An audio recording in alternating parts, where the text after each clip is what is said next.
গল্পকথার আসরে আপনাদের সকলকেই স্বাগত। আজ আপনাদের জন্য গল্প বাঘার বেড়ালছানা। লিখেছেন নন্দিতা বাগচি। উত্তরবঙ্গের ছোট্ট শহর রাজা ভাতখাওয়া, তার পাশেই মস্ত জঙ্গল, নাম চিলাপাতা ফরেস্ট।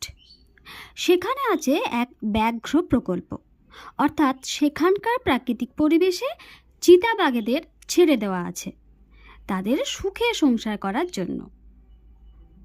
স্বামী স্ত্রী ছেলেপুলে নিয়ে তারা সুখে দিন কাটায়। হরিণ, ময়ূর ইত্যাদি বন্যপ্রাণী শিকার করে লাঞ্চ ডিনার সারে তারা। আর পানীয় জলের জন্য আছে জয়ন্তী নদী। নুড়ি পাথরের ওপর দিয়ে তিত্তির করে বয়ে যায় সে। তবে বর্ষাকালে প্রলয় নাচন নাচে। মহাদেবের জটার সব জল তখন এসে হাজির হয় ওই দূরের ভুটান পাহাড়ে। আর জয়ন্তীও দু কুল ছাপিয়ে তাথই তাথই করে নাচতে থাকে। এই চিলাপাতা জঙ্গলের গায়েই আছে একটা চা বাগান, নাম গ্রিন পিউ টি এস্টেট। আর সেই চা বাগানেই থাকে বাঘা। যদিও তার ভালো নামটা শৌর্যব্রত, কিন্তু সে নামে কেউ তাকে ডাকে না। জন্মের পর থেকেই হেঁড়ে গলায় চেঁচাতো বলে ঠাম্মা তার নাম দিয়েছিলেন বাঘা। বছর আষ্টেকের বাঘার এখন লজ্জা করে। ক্লাস 3-তে পড়ে সে, তাই সবাইকে অনুরোধ করে শৌর্যব্রত বলে ডাকতে। কিন্তু সহজ একটা নাম ঠোঁটের জায়গায় মজুদ থাকতে কেন আমার দাঁত ভাঙা নাম ডাকতে যাবেন তারা? বাঘার বাবাকেও কি কেউ তপব্রত বাবু বলেন? কেউ না। যেহেতু তিনি এই গ্রিন ভিউ চা বাগানের বাগান বাবু, তাই ওটাই তার নাম হয়ে গেছে। ছোটরা বলে বাগান কাকু। শুধুমাত্র বাঘার ঠাম্মা তাকে ডাকেন তপু বলে। আর বাঘার মা তো শুনছ বলেই চালিয়ে দেন। বাঘার একজন বন্ধু আছে, বন্ধু মানে একেবারে প্রাণের বন্ধু, যাকে বলে জিগরি দোস্ত। তার নাম ছোটু। সে রোজ বিকেলবেলা খেলতে আসে বাঘার সঙ্গে। আসলে ছোটুর মা শনিচারি বাঘাদের বাড়িতে কাজ করে, সকাল বিকেল আসে। সকালে যখন আসে তখন বাঘা ও ছোটু স্কুলে থাকে, তাই বিকেলে মায়ের সঙ্গে চলে আসে ছোটু। যতক্ষণ দিনের আলো থাকে সাইকেল চালায় তারা, ব্যাডমিন্টন খেলে। তবে যা কিছু খেলা ওই বাড়ির সামনেই, বেশি দূরে যাওয়া মানা। জঙ্গলটা বড়ই কাছে যে। সন্ধে হয়ে গেলে বাড়ি ফিরে হাত মুখ ধুয়ে দুধ মুড়ি তারা খায় কলা দিয়ে। বাঘাদের বাড়িতে 2টো গরু আছে, তাই দুধের অভাব নেই। কলা গাছও আছে অনেক। সন্ধে 7টা থেকে 8টা স্কুলের হোমওয়ার্ক করে তারা। ছোটদের বাড়িতে তো ইলেকট্রিক লাইন নেই, তাই তার খুব সুবিধে হয় বাঘার ঘরে বসে হোমওয়ার্ক করতে। ছোটুর জন্য আলাদা একটা টেবিল আর চেয়ার বানিয়ে দিয়েছেন বাঘার বাবা। কাঠের তো অভাব নেই এ অঞ্চলে, আর চা বাগান আছে বলে কার্পেন্টার বাবু আছেন। শুধু ইচ্ছেটুকু থাকলেই হলো। আজ সাইকেল চালাতে চালাতে ওরা একটু দূরেই চলে গিয়েছিল। বাঘা সাইকেলের মুখটা ঘোরাতে ঘোরাতে বলল,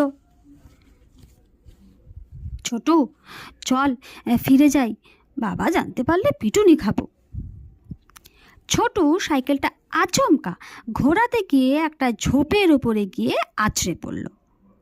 আর সঙ্গে সঙ্গেই মিউ মিউ করে কেঁদে উঠল একটা সদ্যজাত বিড়াল ছানা।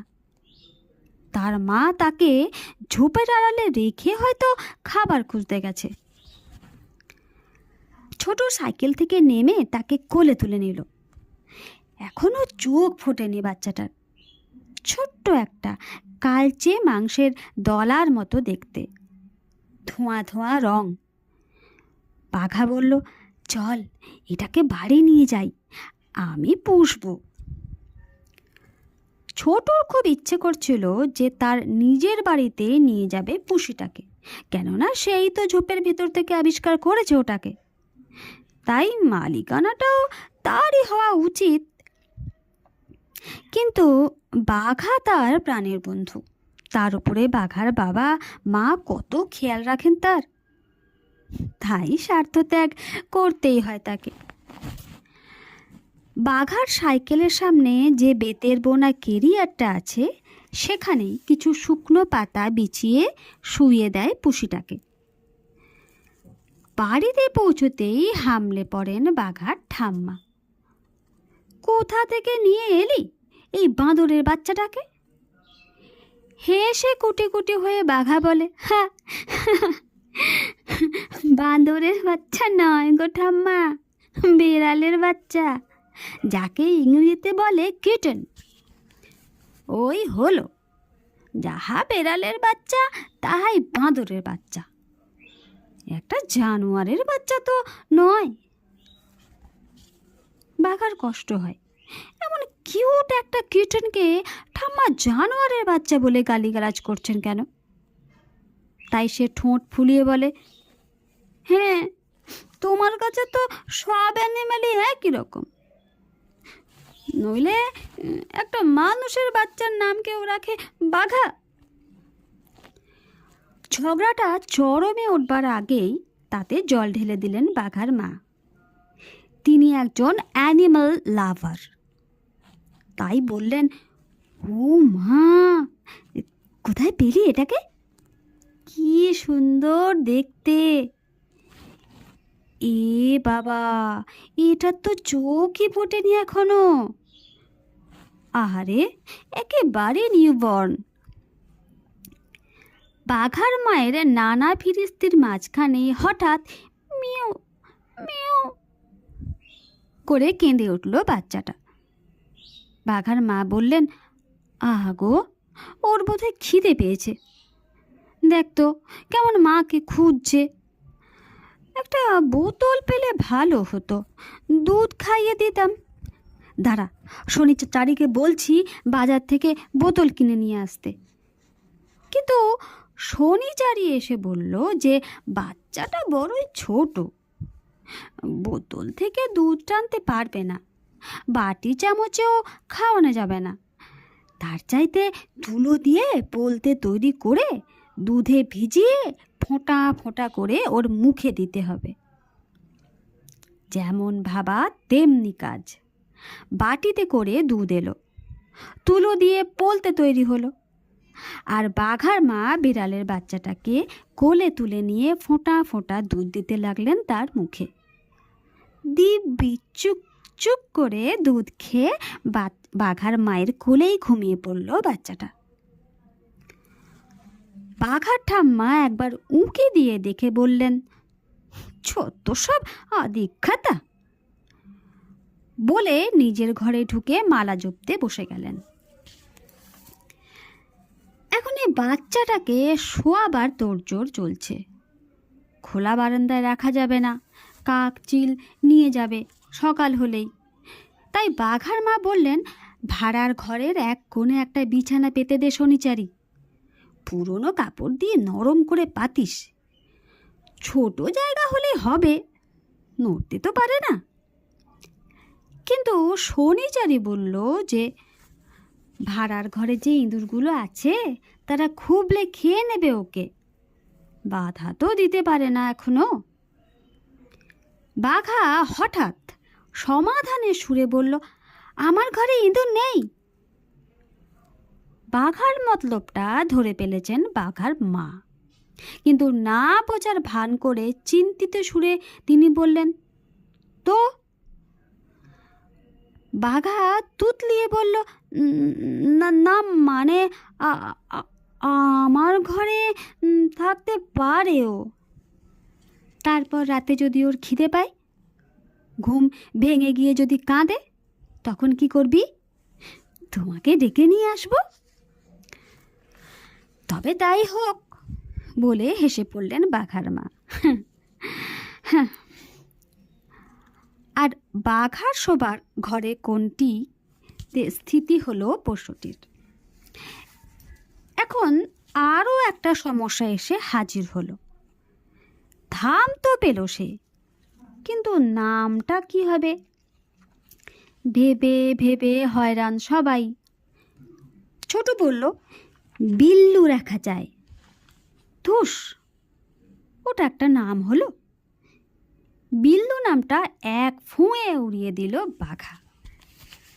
বাঘার মা বললেন, ও যদি মেয়ে হতো তবে মিনি বা কিটি রাখা যেত, কিন্তু ও তো ছেলে। তুমি শিওর? কুচি কুচি ভাঁজ বাঘার দুই ভ্রুর মাঝে। হ্যাঁ রে বাবা, হ্যাঁ। সোজা সাপটা জবাব বাঘার মায়ের।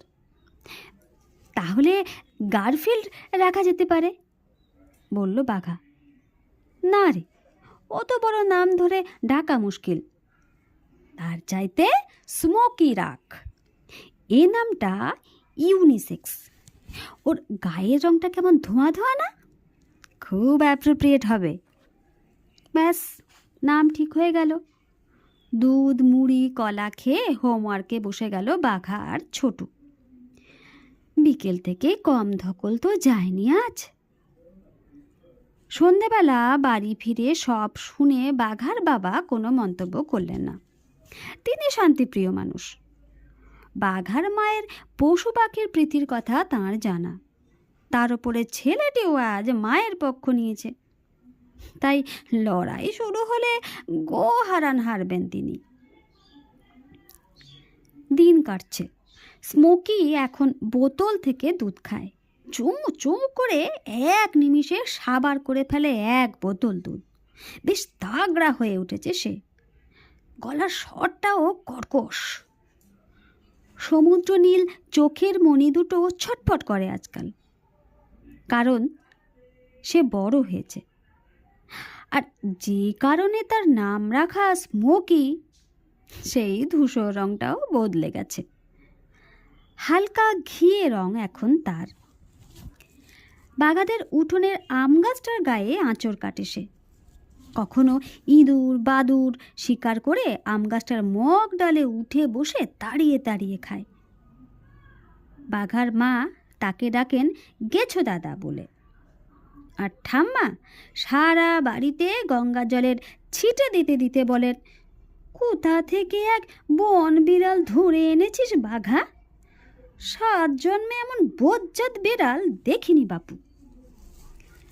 বাঘা সেসব কথা এ কান দিয়ে শুনে আর ও কান দিয়ে বার করে দেয়। সে ভালো মতোই জানে স্মোকি ঠাম্মার দু চক্ষের বিষ।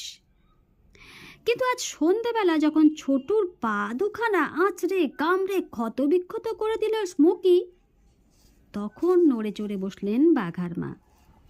ছোটুর পায়ে ওষুধপত্র দিয়ে ব্যান্ডেজ বেঁধে দিতে দিতে ডাক্তার জেঠু বললেন, টিটেনাস টক্সাইড ইঞ্জেকশন তো দিতেই হবে, সঙ্গে অ্যান্টির্যাবিস ইঞ্জেকশনও চলবে 1 মাস ধরে। কোনো রিস্ক নেওয়া যাবে না। বিড়ালটা জংলি বিড়াল বলে মনে হচ্ছে। এখন মাসখানেক ছোটু আর আসতে পারবে না বাঘাদের বাড়িতে। তাই বাঘার মনটা খারাপ। সে একা একাই সাইকেল চালায়, হোমওয়ার্ক করে। স্মোকি ছোটুকে কামড়ায় দেবার পর থেকে স্মোকিকে একটা খাঁচার ভেতরে রেখে দিয়েছেন বাঘার মা। দিনে 2-3 বার গলায় শিকল বেঁধে বাইরে আনা হয় তাকে। স্কুল থেকে ফিরে বাঘা তাকে ধমকায়, বলে, বেশ হয়েছে, এত দুষ্টুমি করিস কেন তুই? ছোট তোকে এত ভালোবাসে আর তুই তাকে কামড়ে দিলি? Bad boy. স্মোকি তার গোল গোল চোখ দুটোকে আরও একটু গোল্লা পাকিয়ে বাঘার ধমক শোনে। গড়গড় করে রাগ দেখায়। আর তখনই বাঘা দেখে যে স্মোকির গায়ে নীল রং বদলে গিয়ে হলুদ হয়ে গেছে, গায়েও কেমন কালো কালো ছোপ। মাকে হাঁক দেয় বাঘা, ও মা, শিগগিরই এসো, স্মোকির বোধহয় পক্স হয়েছে, সারা গায়ে দেখো কেমন চাকা চাকা দাগ হয়েছে। বাঘার মা ছুটে আসেন আর তার কথা শুনে খাঁচাটার কাছে এসে তার চোখ দুটো গোল্লা পাকিয়ে যায়। যা বোঝার বুঝলেন তিনি, কিন্তু বাঘাকে কিছু বললেন না। রাতে বাঘার বাবার সঙ্গে আলোচনা করলেন তিনি, আর বাঘার বাবা ফোন করলেন তার এক বন্ধুকে, যিনি চিলাপাতা ফরেস্টের একজন রেঞ্জার। সকাল হতেই রেঞ্জার বাবু হাজির তার দলবল নিয়ে। তারা স্মোকিকে খাঁচা থেকে বের করে নানা পরীক্ষা নিরীক্ষা করলেন। তারপর বললেন, এটাকে আপনারা কোথায় পেলেন? বাঘার মা কাচুমাচু হয়ে জবাব দিলেন, আমার ছেলে বেড়াল ছানা ভেবে রাস্তা থেকে কুড়িয়ে এনেছিল, একেবারে নিউবর্ন ছিল তখন। রেঞ্জার বাবু বললেন, কিন্তু এটাকে তো এখন জঙ্গলে ছেড়ে দিতে হবে ম্যাডাম, নইলে আইনের বেড়া জালে আটকে যাবেন আপনারা। এটা চিলাপাতার চিতাবাঘের বাচ্চা যে। বাঘার মা অ্যানিম্যাল লাভার, তাই তিনি জানেন ন্যাচারাল হ্যাবিটেই ছেড়ে দিতে হবে স্মোকিকে। কিন্তু তিনি তো তাকে সন্তান স্নেহেই বড় করে তুলেছেন, কি করে ছেড়ে দেবেন তাকে? আর আর বাঘা, সে কি মেনে নিতে পারবে এই বিচ্ছেদ? নিজের ভাইয়ের মতো ভালোবাসে সে স্মোকিকে। রেঞ্জার বাবু বললেন, বেশি ভাবাভাবির সময় নেই ম্যাডাম, ছাড়ুন ওকে, নইলে আপনাদের সঙ্গে সঙ্গে আমার হাতেও হাত করা পড়বে। কিন্তু আমার ছেলের কি হবে? সে যে বড্ড ভালোবাসে। সে তো এখন বাড়িতে নেই দেখছি, নিশ্চয় স্কুলে গেছে। হ্যাঁ, কোনো রকমে বললেন বাঘার মা। সে স্কুল থেকে ফিরলে বলবেন যে খাঁচা ভেঙে পালিয়ে গেছে বেড়ালটা, জঙ্গলি বেড়াল তো। বাঘার মা এগিয়ে এসে বললেন, আমি তো আগেই জানতাম। বাঘার ঠাম্মা বলে উঠলেন, আমিও তো আগেই বলেছিলাম যে এটা একটা জঙ্গলি বেড়াল। গাড়িটা স্মোকিকে নিয়ে চলে যাচ্ছে। রাগে গড় গড় করছে স্মোকি, আর ঘন ঘন পায়চারি করছে গাড়ির খাঁচাটার ভেতরে। বাঘার মা দু চোখ ভরা জল নিয়ে শনিচারিকে ডেকে বললেন, কুড়ুল দিয়ে খাঁচাটার একটা কোনা ভেঙে দে তো, নইলে বাঘাকে কি জবাব দেব আমি? নমস্কার।